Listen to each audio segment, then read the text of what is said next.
الرحمن الرحیم۔ بیٹی کی پیدائش اور جاہلانہ رویے کا افسوسناک واقعہ۔ اس مضمون میں ہم ایک افسوسناک اور دل کو جھنجھوڑ دینے والے واقعے کا تذکرہ کریں گے جو بیٹی کی پیدائش سے متعلق ہے۔ یہ واقعہ نہ صرف ایک عورت کے اوپر ظلم کا آئینہ ہے بلکہ پرانی جاہلانہ سوچ اور معاشرتی ناانصافی کا ابتدا بھی ظاہر کرتا ہے۔ ساس کا اپنی بہو کو بیٹی پیدا ہونے کی وجہ سے زندہ دفن کرنا انسانیت اور مقامی رواجوں کے دکھدائی پہلو کا نمایاں کرنا ہے۔ جاہلانہ سوچ اور معاشرتی تناؤ دنیا کے مختلف حصوں میں خاص کر جاہل اور ان پڑھ معاشروں میں بیٹی کی پیدائش کو منحوس سمجھا جاتا ہے۔ اس سوچ کا اصل سبب جاہلیت اور معاشرتی تناؤ تھا۔ بیٹی کو ایک بوجھ اور ناراض سمجھنے کی سوچ ان معاشروں میں گہری جڑوں تک سمائی ہوئی تھی۔ بیٹیوں کے حقوق اور ان کی اہمیت کو نظر انداز کرنا نہ صرف انسانیت کے خلاف ہے بلکہ اسلام کی تعلیمات سے بھی مخالف ہے۔ اس واقعے کی وضاحت کرنا ضروری ہے کہ بیٹی کی پیدائش کے وقت بہو کو دفن کرنا کسی بھی مذہب یا تہذیب کا حصہ نہیں ہے۔ یہ صرف ایک جاہل اور ظالم سوچ کا نمونہ ہے۔ واقعہ کا تفصیل۔ ایک گاؤں کا واقعہ ہے جہاں ایک خاندان میں ایک بیٹی پیدا ہوئی۔ گھر کے افراد خاص کر ساس صرف اس بات پر ناراض تھی کہ لڑکا کیوں نہیں پیدا ہوا۔ ساس کے دل میں یہ بات تھی کہ لڑکا پیدا ہونے سے خاندان کا نام روشن ہوگا اور وہ ان کا مالی سہارا بنے گا۔ جب بہو نے بیٹی کو جنم دیا، ساس نے یہ فیصلہ کیا کہ اس ناپسندیدہ حقیقت کا انتہائی ظالمانہ حل نکالا جائے۔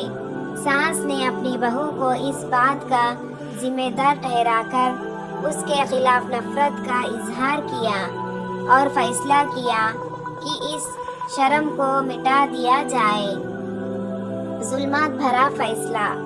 ساس نے اپنی گھر کے مرد اور دوسرے افراد کی مدد سے بہو کو ایک ویران جگہ پر لے جا کر زندہ دفن کر دیا۔ اس وقت کسی نے اس ظلم کے خلاف آواز نہیں اٹھائی اور کسی نے اس ناانصافی کو روکنے کی کوشش نہیں کی۔ بہو نے اپنے اوپر ہونے والے ظلم پر چیخ چیخ کر انصافی کی گزارش کی، مگر ان جاہل اور بے رحم افراد نے اپنی سوچ اور رویے کے آگے انسانیت کو قربانی کر دیا۔ معاشرتی نقصان اور اثر۔ یہ واقعہ نہ صرف ایک انسان کی زندگی کے خاتمہ کا سبب بنا بلکہ اس نے معاشرتی معیار اور انسانی قدر و قیمت کو بھی مسئلہ کر رکھ دیا تھا۔ بیٹی کی پیدائش کی نفرت ایک پرانی جاہلانہ سوچ کا نتیجہ ہے جو انسانیت کے لیے ذلیل کرنے والی بات ہے۔ اسلام کی تعلیمات۔ اسلام نے بیٹیوں کو عزت اور مقام دیا ہے۔ حضرت محمد صلی اللہ علیہ وسلم نے بیٹیوں کی پرورش اور ان کے حقوق پر بار بار زور دیا ہے۔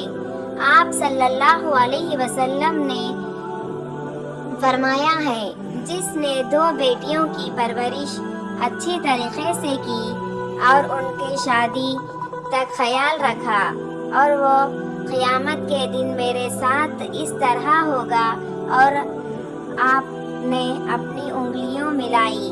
اسلام بیٹیوں کو رحمت سمجھتا ہے اور مذہب نے ایسے ظلم اور جاہلانہ رویوں کی سختی سے مذمت کی ہے۔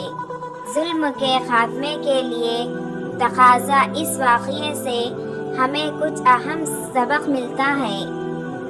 نمبر 1، تعلیم کی ضرورت۔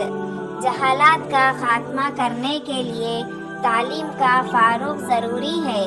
جاہل معاشرے میں لوگ حقیقت اور حقوق کو سمجھنے سے قاصر ہوتے ہیں۔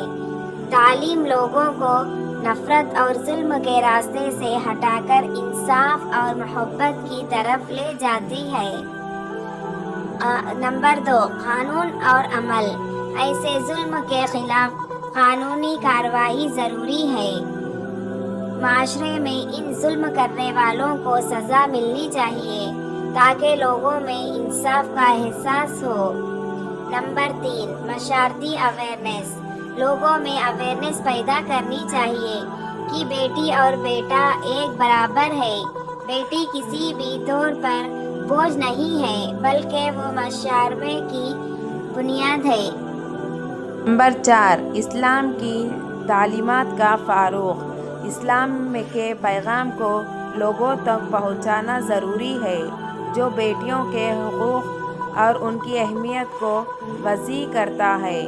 نبی کریم صلی اللہ علیہ وسلم کا عمل اور ان کی تعلیمات ہر مذہب اور تہذیب کے لیے مثال ہے۔ نتیجہ، یہ واقعہ نہ صرف ایک کہانی ہے بلکہ انسانیت کے لیے ایک آئینہ ہے، جو ہمیں بتاتا ہے کہ کس طرح جاہلانہ سوچ اور ظلم انسان کی قدر و قیمت کو ختم کر سکتے ہیں۔ معاشرے ترقی اور انصاف کے لیے ضروری ہے کہ لوگ اپنی سوچ کو بدلیں اور بیٹیوں کی اہمیت کو سمجھیں۔ بیٹی ایک رحمت ہے، ایک نکھار ہے اور ایک معاشرتی بنیاد ہے۔ ہمیں چاہیے کہ ہر بیٹی کو عزت اور محبت دے اور انسانیت کے پیغام کو آگے بڑھائے۔